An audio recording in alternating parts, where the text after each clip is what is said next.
বাসন্তী পোলাও বানানোর জন্য আমরা একটা বাটি নিয়েছি, বাটিতে আমি চালটা ঢেলে নেব।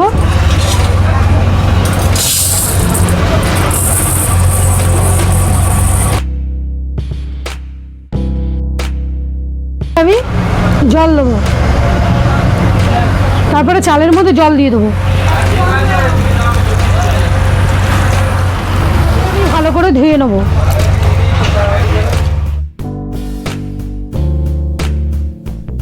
ধুয়ে নেওয়ার পর আমি একটা পরিষ্কার সাদা ন্যাকড়া নিয়ে নিয়েছি, তারপরে চালগুলো একটু শুকো দেবো যেন জলটা যেন না থাকে।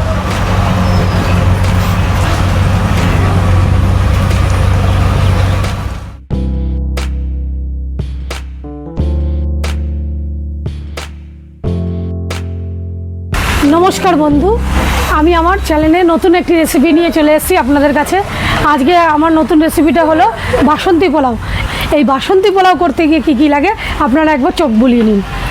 এখানে রয়েছে কাজু, এখানে আপনার রয়েছে কিশমিশ, এখানে রয়েছে হলুদ, চিনি, কাঁচা লঙ্কা, এখানে হলো দারচিনি, আর আপনার এখানে রয়েছে ঘি, তেজপাতা আর সামান্য একটু আদা কুচি, এখানে রয়েছে।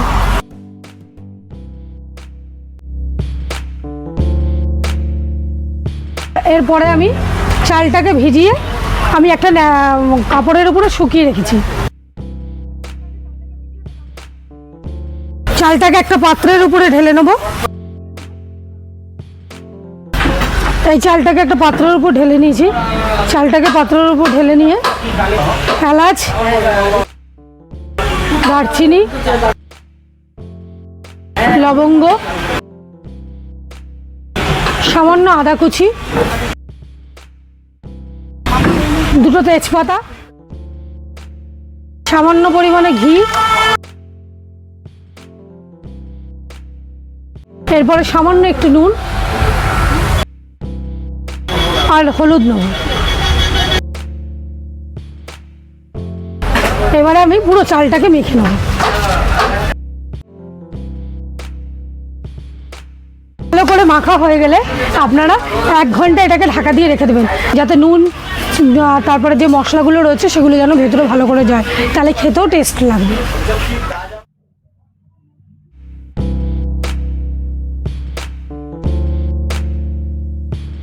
এরপরে আমি গ্যাসটা জ্বেলে নিলাম। গ্যাসটা জ্বেলে নেওয়ার পরে আমি কড়াইতে ঘি দিয়ে দিলাম। ঘিটা গরম হয়ে যাওয়ার পরে আমি কিশমিশটাকে দিয়ে আমি ঘিয়ের সাথে একটু ভেজে নেব।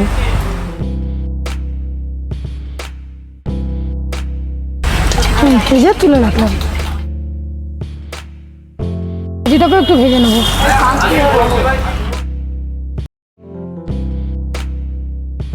কাজুটা ভাজা হয়ে গেছে, ওর আমি এটাও তুলে রাখলাম।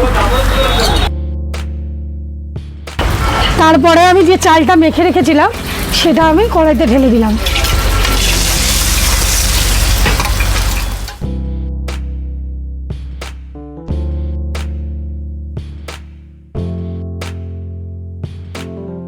খুব ভালো করে নাড়তে হবে, একদম নাড়া ছাড়লে হবে না, তলায় নালে লেগে যাবে।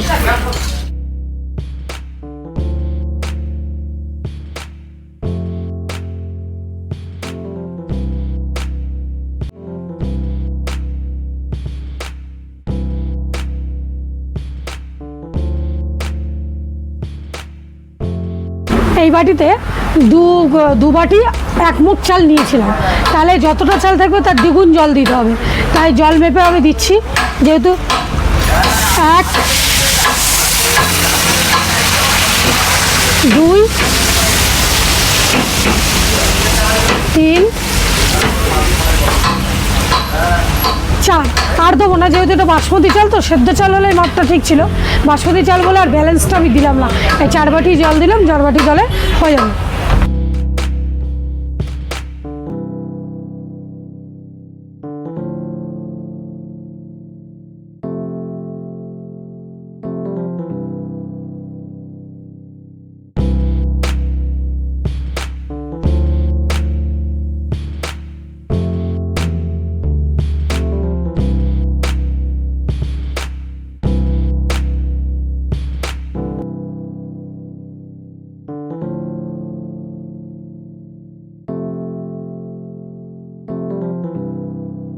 জলটা পুরো দেখুন কি সুন্দর শুকিয়ে গেছে।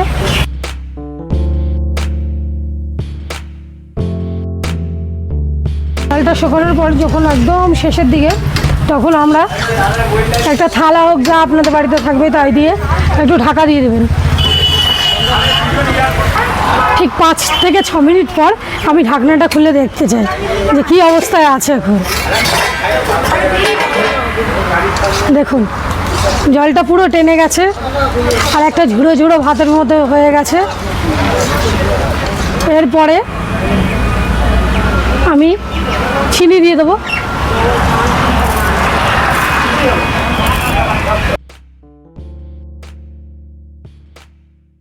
তারপরে আমি যে কিচমিচ আর কাজুটা ভেজে রেখেছিলাম সেটাও আমি দিয়ে দেবো।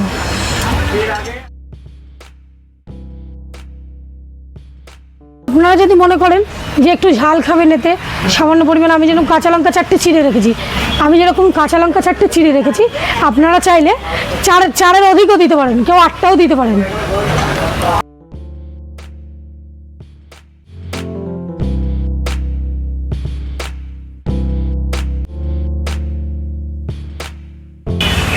খুব ভালো করে নেড়ে নিতে হবে। আপনারা দেখতেই পাচ্ছেন আমার এটা হয়ে গেছে। এবার আমি একটা প্লেটে নামিয়ে নেব।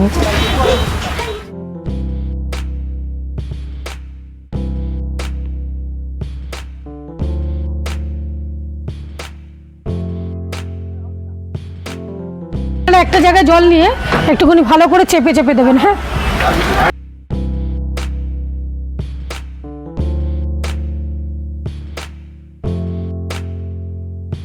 দেখুন এরকম করে চাপা হয়ে যাবে যখন, তখন আপনারা কী করবেন, একটা প্লেটে করে নিয়ে এরকম করে উবুত করে দেবেন। কি সুন্দর হয়েছে দেখছেন।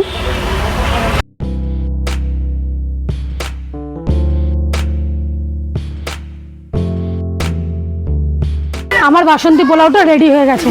আপনারা যদি মনে করেন এটা বাড়িতে বানিয়ে খাবেন, চিকেনের সাথে খেতে পারেন, কেউ যদি মনে করেন যে নিরামিষ আলুর দমের সাথে খেতে পারেন, কেউ যদি মনে করেন আমার মটন রেজালার সাথেও খেতে পারেন, মটন কষার সাথেও খেতে পারেন, যে যেরকম মনে করবেন সেরকমভাবে তৈরি করে খাবেন। আর আমার এই রেসিপিটা কেমন হলো কমেন্ট করে জানাবেন। আর আমার চ্যানেলটাকে প্রচুর শেয়ার করুন। আরও মজার ভিডিও আপনাদের সামনে নিয়ে আসতে চলেছি। এর পরের দিন আমি চাইছি এই বাসন্তী পোলাওটার সাথে একটা চিকেন কষা তৈরি করে আপনাদের রেসিপিটা দেখানোর জন্য। এই বলেই আমি আমার ভিডিওটা শেষ করলাম। দেখা হচ্ছে আমার পরবর্তী ভিডিওতে। নমস্কার।